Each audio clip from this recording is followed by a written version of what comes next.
Üçüncüley bundan Peygamber sallallahu aleyhi ve sellem cennet ahlularını eskere turup ayta, ozu halalını talep etip haramdan saklanagan adam, olun haramına uzakmay, ay taza kuyda turagan adam. Şo ozu şolay da dur. Va halkada şokepte goruna şo, ozunu şolay tutkan, şolay görsete.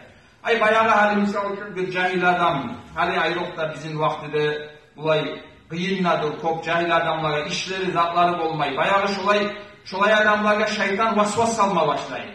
Ya bu sen yürüten zattan fayda yok, bu artık gelegen zat tugul bu. Ayrıqta katını yaşlar varmasa, şu daim şu bir tez kazanıp olan kuyge. Tek o tez kazansa da bir Allah-u Teala razı olan kuy tugul.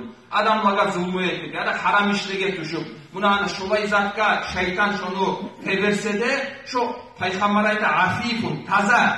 Ozu şokepte taza da dur. Mutaaffifun, ozu şu hacaklı olsa da hacaklılığını görsetmeyi ilogede. Şu ozu bal kuyunna Allah-u Teala ozu var nasip etken kuyda şu halalını talep etir. Haramına soğulmay. Buna hani şolay saklanagan adam cennet ahıldır. Buna hani bunu da eskergen Peygamber sallallahu aleyhi ve sellem.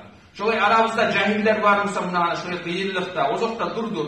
Ayrıqta hali bizim vaktide şöyle yaşları katılları varmışsa ozu süygen çağa akçanı kazanıp olmay, süygen kuyda erken kuyda yaşap olmay, şolay incine musa, buna hani şolaylar bilsin, şolay turmak şokepte, tek haramla kiymek, ullu yaxşılıktır, Allah'tan gelgen ullu nasiptir, şolay bacarsa, va şu kıynalıp hali incinip turagan vaktisi savlay barısta ibadatta bola şolay.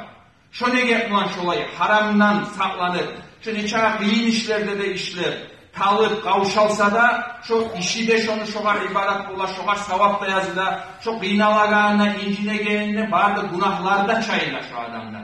O salga o da ullu nasip, buna hani şulay haldamusa Allah'a şükredip, vore şu şeytan aytan zatka gelmeyi saklanmaga taraf.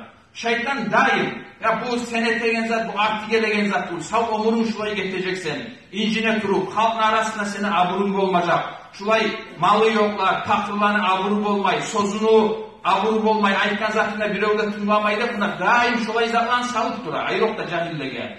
Birileri şu Allah-u Teala tavfik bergelileri şu saklanıp şu halalın üstünde tura, birileri aldanıp şu haramına getir. Şulay saklanaganlardan Allah-u Teala bizim etsin ya Allah.